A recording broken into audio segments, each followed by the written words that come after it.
আসসালামু আলাইকুম শিক্ষার কৌশল ইউটিউব চ্যানেলে তোমাদের সবাইকে স্বাগতম। তোমরা যারা 2024 সালে এসএসসি পরীক্ষা দিয়েছো তোমাদের কিন্তু আর মাত্র কয়েক ঘন্টা বাদেই এসএসসি রেজাল্ট প্রকাশ করা হবে। তো এই শেষ মুহূর্তে এসে তোমরা কিন্তু অনেকেই টেনশনে আছো যে তোমাদের রেজাল্ট কেমন হবে। তো রেজাল্ট প্রকাশের পর কোনো কারণে যদি তোমার রেজাল্ট খারাপ হয় তবে তুমি কি করবে? অনেকে বলছে যে ভাইয়া বোর্ড চ্যালেঞ্জ করব। শুধু বোর্ড চ্যালেঞ্জ করলেই হবে কি না এর সাথে আরো অন্য কোনো কাজ আছে, সে বিষয়গুলো নিয়ে আজকে আমরা আলোচনা করব। ভিডিওটি শুরু করার পূর্বে তোমরা যারা আমার চ্যানেলটি এখনো সাবস্ক্রাইব করোনি অবশ্যই চ্যানেলটি সাবস্ক্রাইব করে দেবে। ভিডিওটি যদি তোমার ভালো লেগে থাকে অবশ্যই তোমার বন্ধুদের মাঝে ভিডিওটি শেয়ার করে দিবে। তো চলো বন্ধুরা আর দেরি না করে ভিডিওটি শুরু করা যাক। তো তোমাদের যাদের আশানুরূপ ফল হবে না তোমাদের কিন্তু দুইটি কাজ রয়েছে। তো দুইটি কাজের মাধ্যমে তোমরা কিন্তু তোমাদের রেজাল্টটি পরিবর্তন করে নিতে পারবে। তো সেই দুইটি কাজ কি সেগুলোই কিন্তু এখন আমরা আলোচনা করব। তো চলো দেখে আসি তোমাদের সেই দুইটি করণীয় কি। তো পরীক্ষার ফলাফলের পর তোমাদের কিন্তু অনেকেরই প্রত্যাশিত রেজাল্ট হবে না, কারণ তোমরা অনেকেই প্রত্যাশা করবে যে তোমাদের A+ আসবে, অথচ কোনো কারণে বা অ্যাক্সিডেন্টলি তোমাদের A+ আসলো না। আবার অনেকেই তোমরা ভালো একটি রেজাল্ট করার আশা করলেও পরবর্তীতে দেখা যাচ্ছে যে তোমরা ফেল করছো। তো এখানে তোমাদের ফার্স্ট যে কাজ সেটা হচ্ছে বোর্ড চ্যালেঞ্জ। বোর্ড চ্যালেঞ্জের মাধ্যমে কিন্তু রেজাল্ট পরিবর্তন হতে পারে। তো তোমরা কিন্তু দেখা যাচ্ছে তোমরা পরীক্ষা দেওয়ার পর তোমাদের সেই খাতাগুলো শিক্ষকরা প্রথমে তোমাদের কাছ থেকে নেয়, সেগুলো বোর্ডে পাঠায়। বোর্ড আবার পরবর্তীতে শিক্ষকদের কাছে কিন্তু সেই খাতাগুলো দেয়। শিক্ষকরা সেই খাতাগুলো দেখে আবার বোর্ডে প্রেরণ করে। তো এরই মাঝে কিন্তু অনেক ভুল ত্রুটি হতে পারে, স্বাভাবিকভাবে হয় না, তবে দু একটি খাতার ক্ষেত্রে হয়ে থাকে।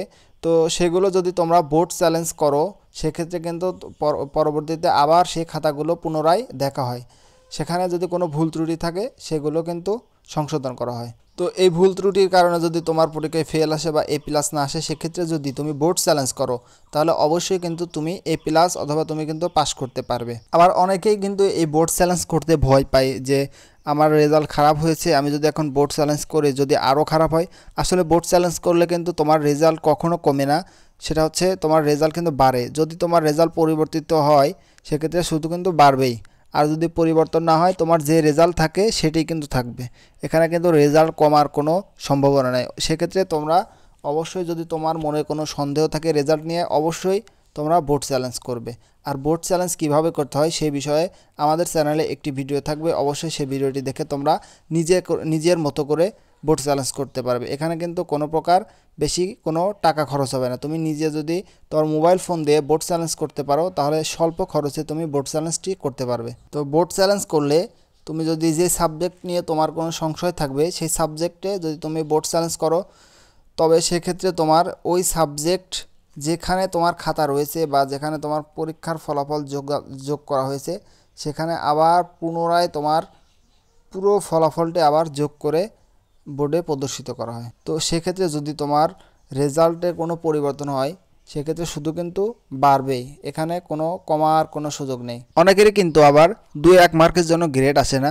তো মার্কশিট পাওয়ার পরে বা রেজাল্ট পাওয়ার পরে তারা দেখা যাচ্ছে যে তোমার 2 মার্ক বা 1 মার্কের জন্য A+ হচ্ছে না বা একটা গ্রেডই তোমার চেঞ্জ হয়ে যাচ্ছে। তো সেক্ষেত্রে যদি সে বোর্ড চ্যালেঞ্জ করে তাহলে সেই 2-1 মার্ক কিন্তু অবশ্যই সে পেয়ে যাবে, পেয়ে তার রেজাল্ট কিন্তু পয়েন্ট কিন্তু অনেক বেড়ে যাবে।